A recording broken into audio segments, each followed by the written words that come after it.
Social మీడియాలో H1B మీద కొత్త న్యూస్ హల్చల్ చేస్తుంది. అది ఏంటంటే ప్రుడెన్షియల్ రివకేషన్. అంటే H1B వాళ్ళందరికీ వాళ్ళ వీసా రివోక్ చేస్తున్నామని చెప్పేసి స్టేట్ డిపార్ట్మెంట్ నుంచి ఈమెయిల్స్ వస్తున్నాయని చెప్పేసి వాళ్ళ మార్నింగ్ నుంచి హడావిడైతే స్టార్ట్ అయింది. ఇది ఎక్కడ స్టార్ట్ అయింది అంటే మన ఈ రెడ్డి న్యూమన్ స్టీవెన్ వీళ్ళ లా ఫామ్ వాళ్ళు ఉన్నారు కదా, జనరల్ గా అండ్ రాహుల్ రెడ్డి గారు అప్పుడప్పుడు మంచి మంచి వీడియోస్ పెట్టి పాపం అందరికి హెల్ప్ చేస్తూ ఉంటాడు, ఇన్ఫర్మేషన్ పాస్ చేస్తూ ఉంటారు. అండ్ రాహుల్ రెడ్డి గారి పార్ట్నరు ఎమిలీ మన మొరాలెస్ యూట్యూబ్ లో అన్నిట్లో ఎప్పుడు వస్తూనే ఉంటారు కదా. ఆమె ట్విట్టర్ లో ఒక మెసేజ్ పెట్టారు. యాక్చువల్గా అంటే ఎక్స్ పోస్ట్, ప్రెసెంట్ ఎక్స్ అంటారు కదా, ఆ ట్విట్టర్ అలవాటు పోవట్లేదు.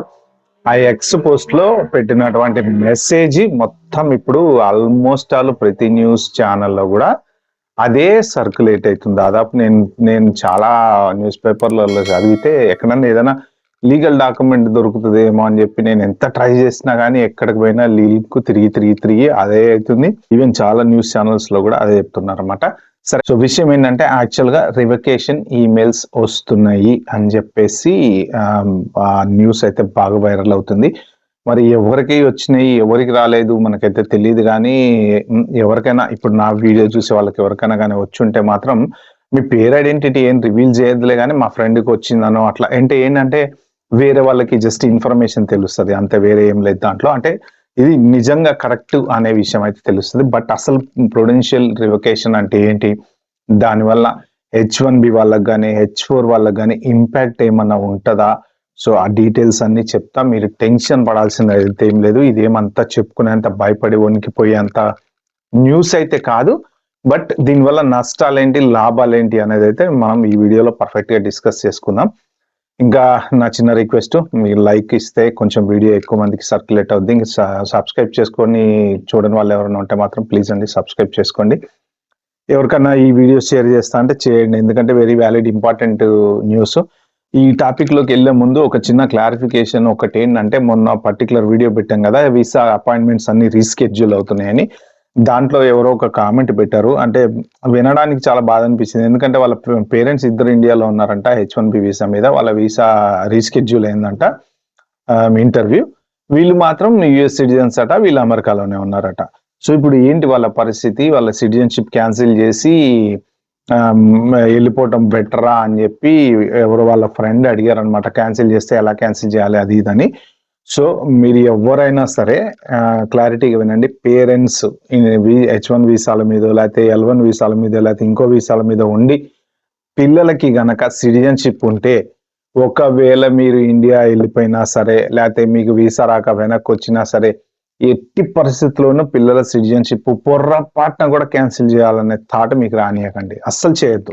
ఎందుకంటే ఓకే, ఒకవేళ వాళ్ళు ఇండియాలో అడ్జస్ట్ అవ్వడానికి టైం పడితే, ఒకవేళ అన్ఫార్చునేట్ సిచ్యువేషన్ లో మీకు వీసా రాలేదు, పోయింది, రిజెక్ట్ అయింది, ఇండియా వెళ్ళిపోయారు, పిల్లలు సిటిజన్స్ ఏంటంటే కొంత ఆలోచిస్తూ ఉంటారు అందరూ. OCI ఉన్నంత వరకు వాళ్ళకి ఎటువంటి ప్రాబ్లం లేదండి, హ్యాపీగా వాళ్ళని తీసుకెళ్ళండి, ఇండియాలో ఉంచండి. వాళ్ళకి రేపొద్దున 21 years వచ్చిన తర్వాత, పెద్ద అయిన తర్వాత ఆబ్వియస్లీ వాళ్ళు యూనివర్సిటీస్ బాగుంటాయి కాబట్టి అమెరికాలో యూనివర్సిటీస్కి వెళ్ళడానికి ఛాన్స్ ఉంటుంది. స్టిల్ వాళ్ళకి సిటిజన్ బెనిఫిట్లు ఏమైతే ఉంటాయో ఆ బెనిఫిట్లన్నీ, ఎందుకంటే అప్పుడు వాళ్ళు పెద్దవాళ్ళు అయిపోతారు కదా, ఆబ్వియస్లీ వాళ్ళంతా వాళ్ళకి ఇప్పుడంటే మీ మీద డిపెండెంట్, అప్పుడు వాళ్ళు పెద్దవాళ్ళు అయిపోతారు కాబట్టి వాళ్ళంతా వాళ్ళు హ్యాపీగా వెళ్తారు. సో మిమ్మల్ని కూడా స్పాన్సర్ చేసి తీసుకెళ్ళడానికి ఛాన్స్ ఉంటుంది అనమాట. సో కాబట్టి ఆ గోల్డెన్ ఆపర్చునిటీ ఎవరెవరికైతే ఉందో, మీకు వీసాలు ఉన్నా లేకపోయినా, జాబులు పోయినా ఏమైనా, వాళ్ళని తీసుకొని వెళ్ళి ఇండియాలో వాళ్ళతో సెటిల్ అవ్వండి. మీ వీసా మీ పాస్పోర్ట్ ఏదైతే పిల్లలకు ఉంటుందో, సిటిజన్షిప్ పాస్పోర్ట్ ఎక్స్పైరీ 5 సంవత్సరాలకు ఒకసారి ఎక్స్పైరీ అవుతుంటది కాబట్టి ఇండియాలోనే రెన్యువల్ చేసుకుంటూ దాని దగ్గర OCIని కూడా రెన్యువల్ చేసుకుంటూ ఉండొచ్చు. ఎటువంటి ప్రాబ్లం ఉండదండి. సిటిజన్షిప్ ఒకసారి వచ్చిందంటే అంత ఈజీగా పోదు, ఎందుకంటే బర్త్ సిటిజన్షిప్ కాబట్టి వాళ్ళకి. పొరపాటున కూడా మీరు దాన్ని గివ్ అప్ చేసే ఆలోచనలు మాత్రం ఎట్టి పరిస్థితుల్లో చేయకండి. ఓకే, ఇది ఇంపార్టెంట్ చెప్దాం అనుకుంది. నెక్స్ట్ ఇంకా ప్రుడెన్షియల్ వెరిఫికేషన్. ఫస్ట్ ఏంటంటే వీసా అంటే ఏంటంటే జస్ట్ సింపుల్ గా బోర్డింగ్ పాస్. అది అమెరికా రావడానికి బోర్డింగ్ పాస్. వన్స్ అమెరికాలో ఎంటర్ అయిన తర్వాత మళ్ళీ మీరు అవుట్ సైడ్ వెళ్ళి మళ్ళీ రావాలంటేనే మళ్ళీ బోర్డింగ్ పాస్. ప్రతిసారి మనం ఫ్లైట్ ఎక్కినప్పుడల్లా టికెట్ కొనుక్కొని బోర్డింగ్ పాస్ అయితే ఎలాగైతే తీసుకుంటామో సేమ్ ఇది.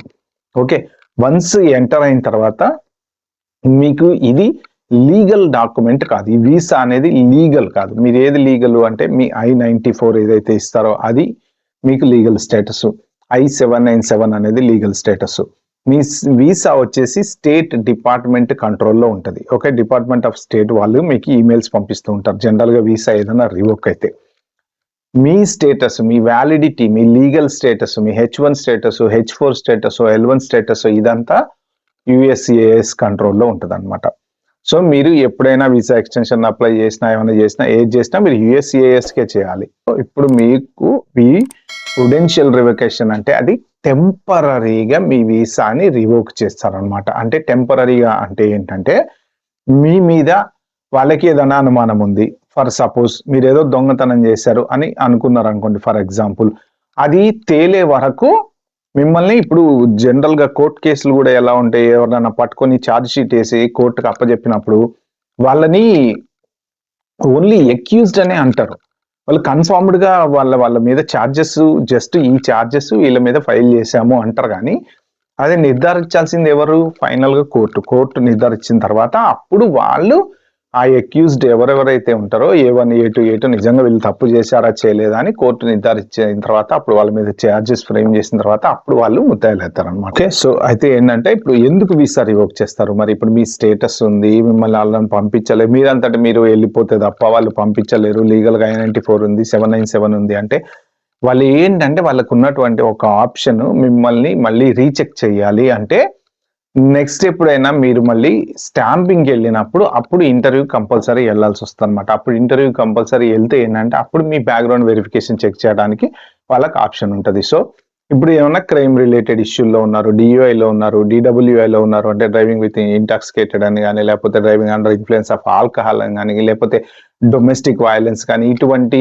మీకు క్రిమినల్ కేసులు ఏమైనా ఉన్నాయి అంటే మీ వీసా రివోక్ చేస్తారు. ఎందుకు చేస్తారు అంటే మీ మీద వెట్టింగ్ చేయాలన్నమాట. ఇతను యునైటెడ్ స్టేట్స్ సెక్యూరిటీకి కరెక్టా కాదా? ఇప్పుడు ఏది మాట్లాడినా నేషనల్ సెక్యూరిటీ రిలేటెడే మాట్లాడుతున్నారు వీళ్ళు. అంటే ఇప్పుడు మొన్న ఏదో జరిగింది కదా ఇష్యూ, దాని తర్వాత ఇంకా ఈ నేషనల్ సెక్యూరిటీ అనేది చాలా ఎక్కువైపోయింది అనమాట. అంటే ఈ నేషనల్ సెక్యూరిటీ ప్రకారం మీరు ఈ కంట్రీకి థ్రెట్టా కాదా? మీ సోషల్ మీడియా అకౌంట్స్ లో మీరు ఎప్పుడైనా ఏమన్నా గవర్నమెంట్ అగైనెస్ట్ గా మాట్లాడారా, లేకపోతే ప్రభుత్వాన్ని తిడుతున్నారా, ఇలాంటివి ఏమన్నా, లేకపోతే టెర్రరిస్ట్ రిలేటెడ్ యాక్టివిటీస్ లో ఏమైనా పాల్గొన్నారా, ఇలాంటివన్నీ తెలుసుకోవటం కోసం తప్ప మీరు తప్పు చేసినట్టు కాదు.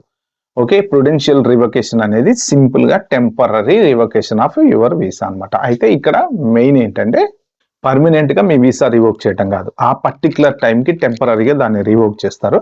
మళ్ళీ మీరు వెళ్ళేసి మళ్ళీ మీరు ఇంటర్వ్యూకి అటెండ్ అయిపోయి ఈలో మళ్ళీ మీ చెక్కింగ్స్ ఏవైతే వెట్టింగ్ ఏదైతే ఉంటుందో అది చేసేసుకొని మీరు మళ్ళీ వెనక్కి రావచ్చు అనమాట. అసలు ఎందుకు చేస్తారు దీన్ని అంటే, ఫస్ట్ ఆఫ్ ఆల్ ఎప్పుడైనా ఏదైనా వీసా రివోక్ చేసినప్పుడు మీరు నెక్స్ట్ టైం మళ్ళీ ఇంటర్వ్యూకి వెళ్ళినప్పుడు అక్కడ మీ అప్లికేషన్ లోనో లేకపోతే వాళ్ళు అడిగే దాంట్లోనో మోస్ట్ ప్రాబబ్లీ అప్లికేషన్స్ లో క్వశ్చన్స్ ఉంటాయి జనరల్ గా, have you ever rejected the visa, United States వీసానో, లేకపోతే మీ వీసా రివోక్ అయిందనో, లేకపోతే అట్లాంటి చోట్ల మనం ఏంటంటే ఎస్ నో ఆప్షన్ పెట్టాల్సి వస్తుంది. సో ఎప్పుడైనా ఇంతకు ముందు మీ వీసా రివోక్ అయిందా అంటే ఎస్ అని పెడతాం. ఎస్ అని పెట్టినప్పుడు అప్పుడు ఏంటంటే ఇంకా మనం వాళ్ళ కంట్రోల్లోకి వెళ్ళిపోతాం అనమాట. అప్పుడు వాళ్ళకి లీగల్ అథారిటీ అనేది ఎక్కువ ఉంటుంది. ఎందుకు అంటే ఓకే, అంటే నీ వీసా రివోక్ అయింది కాబట్టి నువ్వు ఏదో ఒక తప్పు చేసి ఉంటావు, చేయకపోయినా సరే వాళ్ళకి ఆప్షన్స్ ఎక్కువ ఉంటాయి అనమాట. వాళ్ళకి ఆ పర్టికులర్ ఆప్షన్స్ ప్రకారం మిమ్మల్ని డీప్గా వెట్టింగ్ చేయడానికి, మీ గురించి తెలుసుకోవడానికి, మీ సోషల్ మీడియా చెక్ చేయడానికి, మీరు ఎక్కడన్నా ఏమన్నా వాటిలో క్రైమ్లో ఇన్వాల్వ్ అయ్యారా అనడానికి వాళ్ళు అడ్మినిస్ట్రేటివ్ ప్రాసెసింగ్ ఇచ్చేసి మిమ్మల్ని పెండింగ్ లో పెట్టేసి మీ గురించి తెలుసుకొని పర్లేదు ఇతని వల్ల మనకి ఏం ప్రాబ్లం లేదు అని అనుకుంటే మీకు వీసా ఇస్తారు. ఒకవేళ ఎవరికన్నా డ్రింక్ రిలేటెడ్ ఇష్యూస్ ఉన్నాయనుకోండి, వాళ్ళు ఏంటంటే మళ్ళీ డాక్టర్ చెకప్కి వెళ్ళి డాక్టర్ దగ్గర నుంచి వాళ్ళు ఓకే ఏదో ఒకటి సర్టిఫికేట్ ఉంటుంది వాళ్ళ రూల్స్ ప్రకారం ఉన్నటువంటివి తీసుకొని వచ్చి ఇతని వల్ల ఏమి ఇబ్బంది లేదు అని ఆ డాక్టర్ సర్టిఫై చేసి కన్ఫర్మ్ చేస్తే మళ్ళీ మీకు వీసా ఇస్తారనమాట. అంటే ఏంటంటే ఇది సింపుల్ గా మిమ్మల్ని మళ్ళీ ఒక్కసారి అసలు మీ బ్యాక్గ్రౌండ్ ఏంటి, మీరేంటి, మీరు నేషనల్ సెక్యూరిటీ థ్రెట్ ఏమైనా ఉందా మీ వల్ల అని తెలుసుకోవటం కోసం వాళ్ళకు ఉన్నటువంటి ఆధారం అనమాట ఈ వీసా రివోకేషన్ అనేది. ఓకే, లీగల్ గా మీరు అమెరికాలో ఉండాలి అంటే మీకు I-797, I-94 మీరు అమెరికా దాటి వెళ్ళినంత కాలం ఏం ప్రాబ్లం అయితే ఏం లేదనమాట. అయితే ఇప్పుడు తెలుసుకోవాల్సింది ఏంటంటే యుఎస్ లో ఉన్న వాళ్ళ పరిస్థితి ఏంటి, ఇండియాలో ఉన్న వాళ్ళ పరిస్థితి ఏంటి. యుఎస్ లో ఉన్న వాళ్ళు నేను చెప్పాను కదా ఇందాక, ఇది మీ లీగల్ స్టేటస్ కాదు కాబట్టి మీరు టెన్షన్ పడాల్సింది అయితే ఏం లేదు. ఒకవేళ మీరు ఎక్స్టెన్షన్ కానీ చేంజ్ ఆఫ్ ఎంప్లాయర్ కానీ ఏదైనా సరే మీరు హ్యాపీగా చేసుకోవచ్చు, నో ప్రాబ్లం. ఇప్పుడు మీకు వీసా రివోక్ అయింది ఈ మంత్, ఒక 2-3 మంత్స్ తర్వాత మీరు H1B ఎక్స్టెన్షన్కి వెళ్తున్నారు. అసలు దానికి సంబంధం లేదు. ఇది స్టేట్ డిపార్ట్మెంట్కి సంబంధించింది, అది USCIS డిపార్ట్మెంట్కి సంబంధించింది. ఒక్కసారి మీకు వాళ్ళు మీ వీసా రివోక్ అయింది అని ఈమెయిల్ మీకు పంపించిన తర్వాత అసలు మీ రికార్డే ఉండదు. మోస్ట్ ప్రాబ్లీ వాళ్ళకి అవసరం లేదు కదా, వాళ్ళు వీసా రివోక్ చేశారు ఆ డిపార్ట్మెంట్ వాళ్ళు. మీరు USCIS దగ్గరికి మళ్ళీ నెక్స్ట్ ఎక్స్టెన్షన్కి వెళ్ళినప్పుడు వాళ్ళు ఏం చూస్తారు, ఏ కంపెనీలో పనిచేస్తున్నావు, మీ వ్యాలిడ్ లీగల్ ఇవన్నీ ఉన్నాయా లేవా, నీకు LCA ప్రాపర్గా మెయింటైన్ చేశారా లేదా, ఇది USCIS డిపార్ట్మెంట్. ఒకవేళ ఆ పర్టికులర్ టైంలో వాళ్ళు కనుక సోషల్ మీడియా వెట్టింగ్ చేయాలంటే చేస్తారు. అప్పుడు ఇంకా వాళ్ళకి ఏమన్నా వాళ్ళ దగ్గర ఇన్ఫర్మేషన్ ఎక్కువ ఉంది అని అనిపిస్తే మీ గురించి క్రైమ్ రిలేటెడ్ లేకపోతే మీ ఏది జాబ్ రిలేటెడ్ హిస్టరీ సరిగ్గా లేదనో, మీరు లేకపోతే ఫేక్ డాక్యుమెంట్స్ పెట్టారనో, ఆ టైంలో వాళ్ళకి ఏమన్నా అనిపిస్తే అప్పుడు అది వేరే. కానీ బట్ అదర్ దాన్ దట్ మీరు హ్యాపీగా ఎక్స్టెన్షన్ అప్లై చేసుకోవచ్చు, చేంజ్ ఆఫ్ ఎంప్లాయర్ అప్లై చేసుకోవచ్చు. మీ profile as long as perfectly maintained, ఏ ఇష్యూస్ లేకుండా, ఏ ట్యాక్స్ ప్రాబ్లమ్స్ లేకుండా, ఏ ఫేక్ డాక్యుమెంట్స్ లేకుండా మీరు అసలు కంగారు పడాల్సిన పని ఎక్కడా లేదనమాట. పర్ఫెక్ట్ గా హ్యాపీగా చేసుకోవచ్చు. ఓకే, నెక్స్ట్ ఇండియాలో ఉండే వాళ్ళ పరిస్థితి ఏంటి అంటే, ఆబ్వియస్లీ మీ వీసా రివోక్ అయిందని మీకు ఈమెయిల్ వచ్చింది అంటే మళ్ళీ మీకు షెడ్యూల్ చేసినటువంటి అపాయింట్మెంట్ లో మీరు వెళ్ళేసి అప్పుడు మీరు మళ్ళా వాళ్ళు అడిగిన వెట్టింగ్ సంబంధించిన ఈ లోపు మోస్ట్ ప్రాబ్లీ మీకు అపాయింట్మెంట్ ఇచ్చి ఉంటారు కాబట్టి మీకు మళ్ళీ అంత చెకింగ్ అంతా ఈ లోపు జరిగిపోతుంది. బట్ రిస్క్ ఎవరికి ఎక్కువ ఉంటుంది అంటే, ఎవరికైనా సరే డ్రింక్ రిలేటెడ్ ఇష్యూస్ కానీ క్రిమినల్ రిలేటెడ్ ఇష్యూస్ ఉంటే కానీ వాళ్ళకి వీసా రాకపోయే ఛాన్సెస్ అయితే ఉన్నాయి. అదర్ దాన్ దట్ మీకు జాబ్ ఉంది అంటే ప్రాబ్లం లేదు. అయితే ఇక్కడ వచ్చే పెద్ద సమస్య ఏంటంటే, ఒక్కసారి ఇండియా వెళ్ళి ఇప్పుడు స్టక్ అయిపోయిన తర్వాత వీళ్ళకి గనక ఇలాంటి ఈమెయిల్స్ వచ్చి గనక వీసా రివోక్ అయింది అంటే మీరు అవుట్ ఆఫ్ స్టేటస్ అయిపోతారు. అవుట్ ఆఫ్ స్టేటస్ ఎందుకు అయిపోతారు అంటే, మీరు యుఎస్ లో ఉన్నంత వరకు మీకు అన్ని ఇమిగ్రేషన్ రూల్స్ అప్లికబుల్ అవుతాయి. యుఎస్ నుంచి బయటకు వచ్చిన తర్వాత మీకు ఇమిగ్రేషన్ రూల్స్ అప్లికబుల్ కావు. ఎందుకు అంటే మీకు కొంత ఇమ్యూనిటీ అనేది జనరల్ గా కొన్నిటికి ఉంటుంది. ఇప్పుడు డిప్లొమాట్స్ ఉంటారు కదా, ఫారెన్ డిప్లొమాట్స్, వాళ్ళకి చాలా ఇమ్యూనిటీ పవర్స్ ఉంటాయి. వాళ్ళని కనీసం అరెస్ట్ చేయాలన్నా కూడా చేయలేరు అనమాట, వేరే కంట్రీ డిప్లొమాట్ మన దేశంలో ఉంటే. ఎందుకు అంటే వాళ్ళకి ఇమ్యూనిటీ పవర్స్ ఉంటాయి.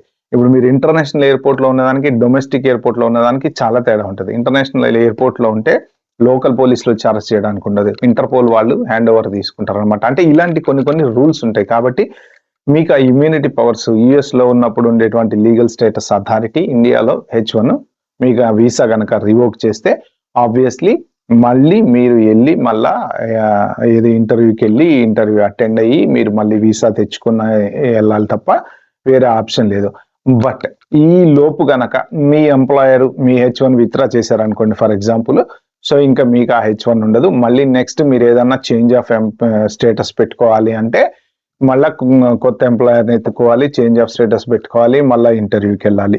ఎందుకంటే ఒక్కసారి మీ వీసా రివోక్ అయిందని మీ ఎంప్లాయర్కి తెలిసింది అనుకోండి, లీగల్ గా ఉద్యోగం చేయడానికి ఎవరు ఒప్పుకోరు కదా. అంటే యుఎస్ లో ఉన్నప్పుడేమో I-797 I-94 లీగల్ గా ఉంటారు.